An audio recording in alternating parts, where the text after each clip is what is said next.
There they are. Is yours up yet? I don't know, I can't see. Yes, there. Well done. We showed them, didn't we? Fantastic. Matthew? Ah, there you are. Lunch in 5 minutes, so you better come and clean up. All right. What's this? Ah, yes, Cambridge. Albertine? Yes.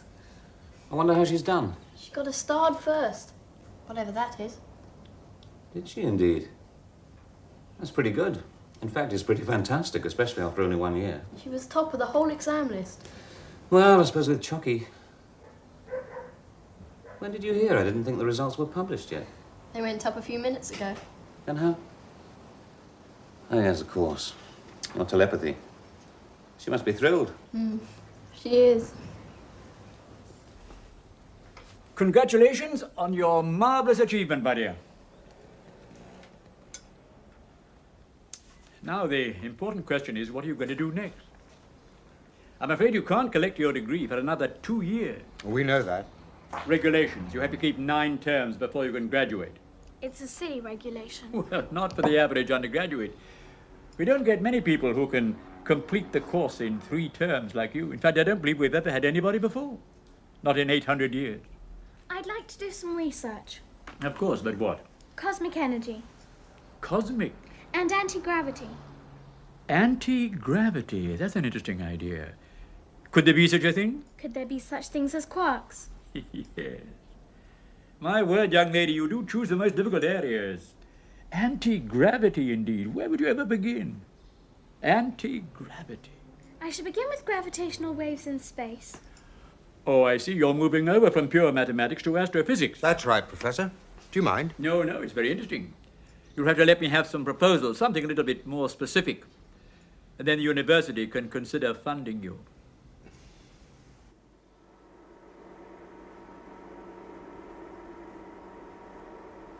What, Choky? No, I think they're all part of the same radio telescope. They're looking at the stars, of course. Well, I don't know. It may look primitive to you, but for us, it's very nearly the latest thing. What are you doing here? Just looking. Why, wait a minute. Aren't you? Albertine Mayer. Oh, yes. Our famous child prodigy. You often go around talking to yourself. No. I was just thinking out loud. I see. I didn't know anybody was here. Obviously not. Who are you? Beatrice Liddell. Dr. Liddell. I'm an astronomer. Do you use this telescope? Of course. Otherwise, I shouldn't be here. Which brings us back to my question, what are you doing here? I'm hoping to do some research. Research? You? Into what? Cosmic energy and gravitational waves. What makes you so sure either of them exists? Oh, I know. I mean, that's why I want to research them. To find out. Well, you're not planning to use this instrument. No, but I thought if I'm going to be working in astrophysics, I ought to know as much as I can about what other people are doing. I suppose that's fair enough. As long as you don't interrupt or try and interfere with my work. No. Will you tell me about it? All right. Come along. And this is our largest and highest resolution instrument. A 5-kilometer Earth rotation synthesis radio telescope, consisting of 4 fixed and 4 movable dishes on an east-west baseline. Why synthesis? Because it synthesizes the image we would have obtained with a single very large dish. Or rather, the computer does, and all the signals are fed into it over a period of time. So it's all controlled by a computer? Yes, of course.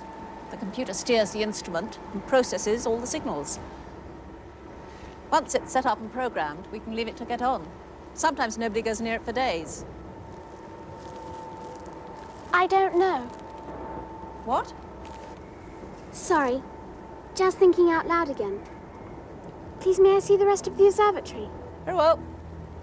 Come along. I'll give you the guided tour.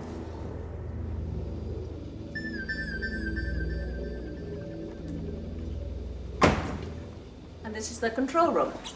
The mainframe computer isn't here, of course. I'll show you that in a minute. But this is the main control desk. Well, it doesn't look too complicated. No, it has to be simple. It's designed for professors to use. And you type the instructions on the computer keyboard here? Exactly. We can give the computer a queue of items to be observed over a number of days, like this. First of all, we access.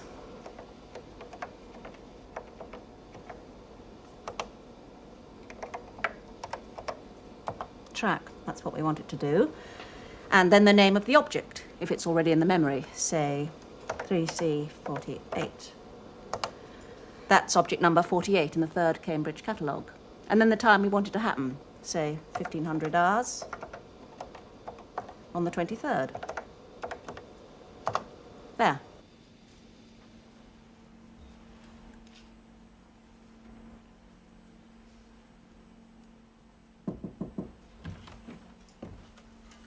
How are you getting on? Fine.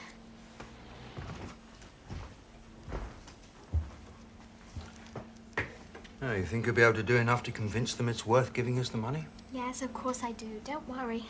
All right. Bedtime now, though. Best leave it for tonight. Okay, Dad. I'll just finish this bit. It'll only take a minute. Not too long, mind. You must get your beauty sleep, you know. Good night, Daddy. Now, darling, see you in the morning.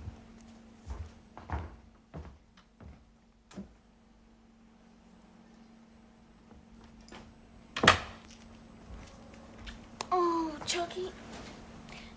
That'll have to do for tonight. You have done well. I am very pleased with you.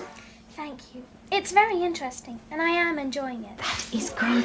But I'm very tired now. I understand. Your mind needs to rest.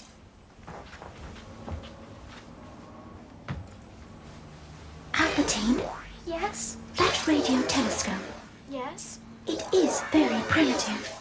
Yes. But even so, it could be good enough What for? to locate the position of my home planet. Do you really think so? That would be terrific. Yes, it would only be necessary to get into the computer which directs the telescope. I could do that through the phone line, if I knew the phone number and computer code. I know them. I read them this afternoon when Dr. Little was showing you around. Right. The number is 60290.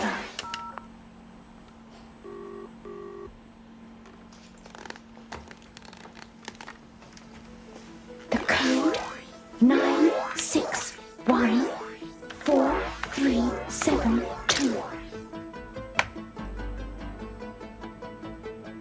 We're in! Now what? Now we have to give it a new program, and then we can start the search. Brilliant!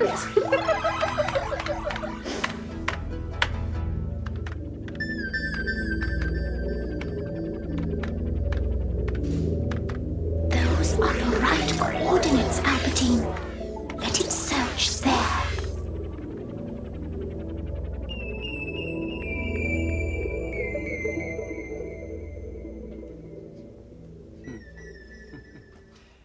Fascinating.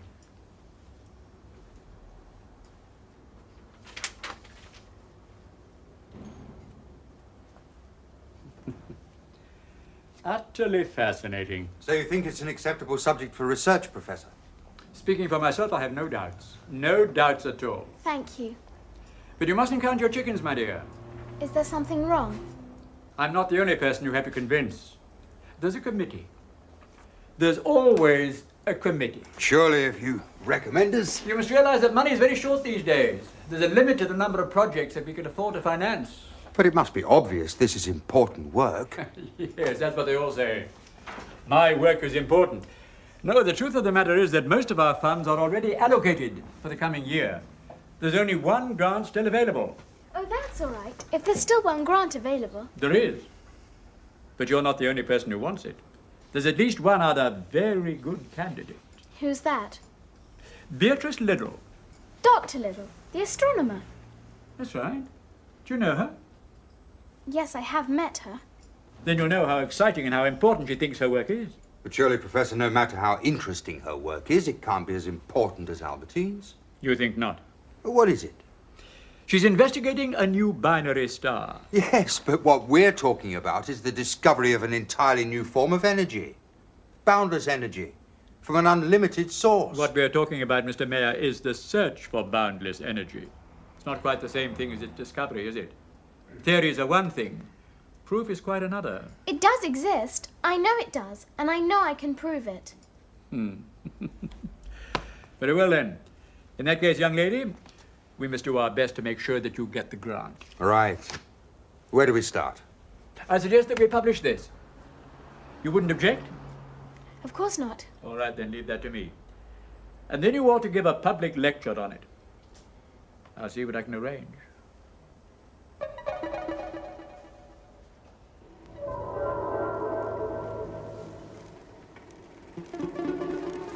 What on earth? What's going on? My program.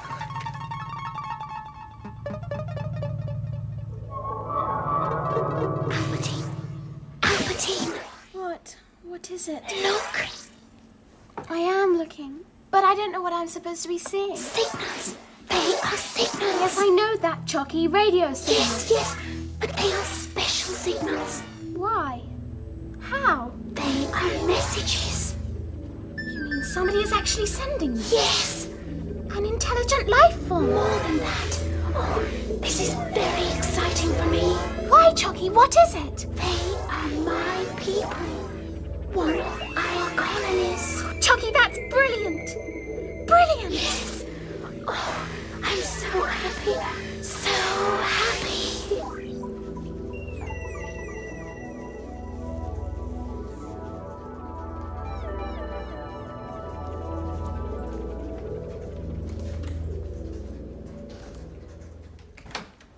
Professor Ferris, Dr. Little, what are you doing here? someone has been interfering with my program. How very tiresome for you, but I don't see what... Tiresome? Is that all you can say? It's more than tiresome, Professor. It's downright disgraceful. Yes, quite. But... Weeks of work mucked up, the telescope realigned on an entirely new heading. Intellectual vandalism, that's what it is. But what has it to do with me? Someone has managed to break into the computer and make use of it to play with the radio telescope. But who? You may well ask. I racked my brain wondering who could be so irresponsible, and then I realized I caught her snooping round the observatory. I'd even been foolish enough to show her round and explain things to her. To whom? Why, to that infant prodigy of yours. You can't mean Aberdeen Mayor. That's exactly who I do mean. That precocious brat. No doubt she thinks the telescope is some wonderful toy. I find that very hard to accept. Have you any proof of what you're suggesting? Come in. Good morning, Professor. Oh, I'm sorry. Are we interrupting? No. This is Dr. Little, Mr. Mayor. Albertine, I think you've already met. Yes. Hello, Dr. Little. How are you? Dr. Little is here on a rather serious matter. Oh, really? It seems that somebody's been making illicit use of the radio telescope. Oh. Do you know something about this? Of course she doesn't. How could she? Very easily, I'm sure. Albertine? Yes. I knew it. Do you realize what you've done to my program? I'm sorry. I was always very careful to put everything back where it was. Well, what use do you think that is, you little fool? That telescope is set on a continuous program. It has to go on without any interruptions for several weeks. I'm sorry. I didn't realize. It's too late to be sorry. The damage is done. I have to start all over again. Albertine, I can't imagine what you were thinking of. I'm sorry. I didn't know. I promise I won't do it again. There. You've had your apology and a promise. I think we might put the whole thing down to, shall we say, youthful indiscretion. I'm very sorry, Dr. Little. I had no idea Albertine was doing anything like that. You have my word, there'll be no repetition. Shall we leave the matter there, then? Dr. Little? I suppose so. Excellent. Now perhaps you'll have some coffee. No, thank you. I have a great deal of work to do. Good morning. Good morning. Albertine, how could you? Well, I dare say it was only curiosity and no permanent harm has been done, so let's leave it there, shall we? Thank you. We have more important things to talk about, like this lecture you're going to give in London. It's on. It certainly is. And you better make a good job of it if you want that grant.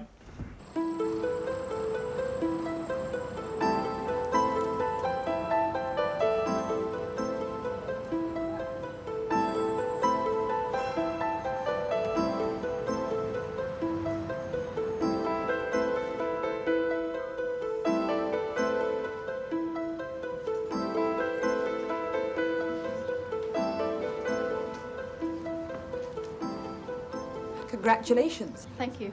I'm most impressed. You must have done a great deal of travelling. No, not exactly. Don't tell me they're painted from photographs. No. Well, They're really just impressions of how Matthew imagines the places. Oh, I understand. From what you've seen on films and television and so on. something like that, yes. In that case, I'm even more impressed. Quite remarkable. Albertine! Matthew, isn't this exciting? Hello, Mr. Mayor. Hello, Matthew. Well, you must be very proud. One-man show at your age. No prouder than you must be. Hello, Albertine. Congratulations on your results. Thank you, Mr. Gore. Of course, having Choky around certainly helped. Well, even so, it's a marvellous achievement. She'd have got a first in any case. It would have taken longer, that's all. Say 2 years instead of 1. Come and show me your pictures. Okay, I've done a new one of the windmill. Wait until you see it. How's she coping? With Choky, I mean. She's coping very well. I must say, I still find it all rather difficult. I know what you mean. Well? Yes, sir, she came. Ah, excellent. And? They're obviously still communicating with each other. How very interesting. Keep up the surveillance.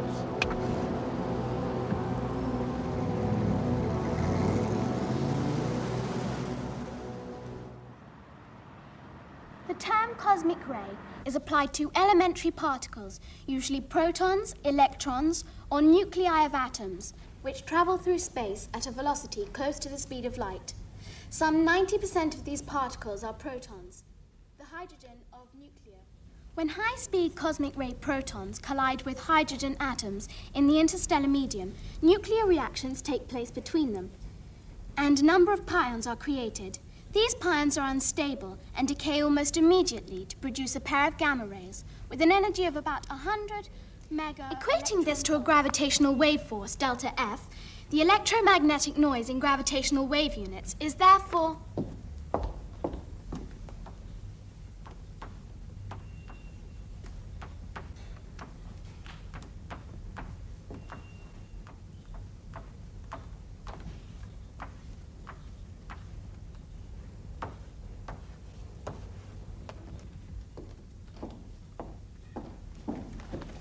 The aim of these experiments will be to identify and eventually collect gravitational waves from black hole events in galactic nuclei and stellar collapses, which are both impulsive sources, and continuous sources such as binary stars, pulsars, in the Crab Nebula. Thank you.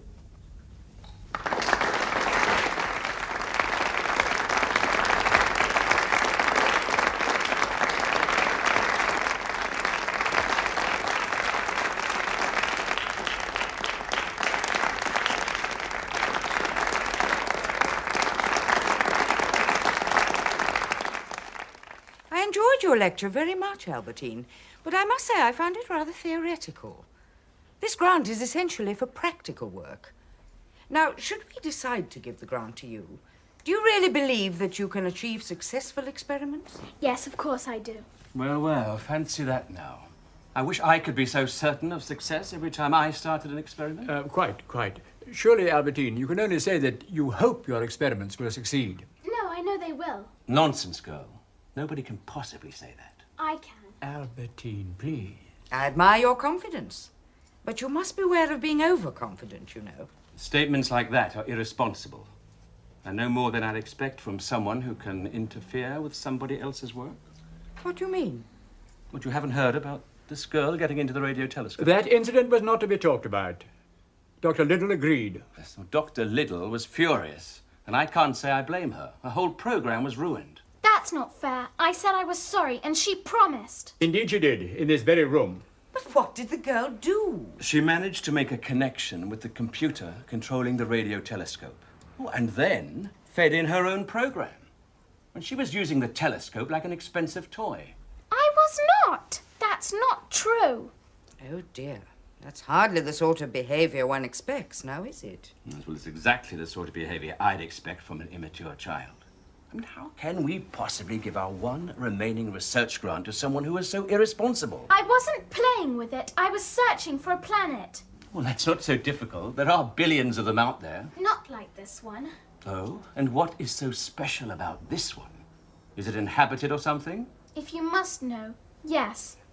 Albertine, Albertine. And did you manage to find this planet? No, but we did manage to make contact with some of the beings who've colonized other planets. What, little green men with horns and eyes in the middle of their forehead? No, it's not like that. We had messages, signals from them. Oh, you made contact with intelligent life forms. You did. Something the world has been trying to do for centuries. I think I've heard enough. Thank you, Albertine. But you've got to believe me. It's true.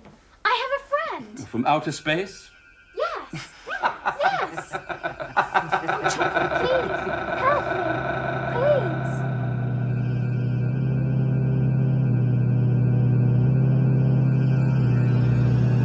I am Albertine's friend. My name is Choky.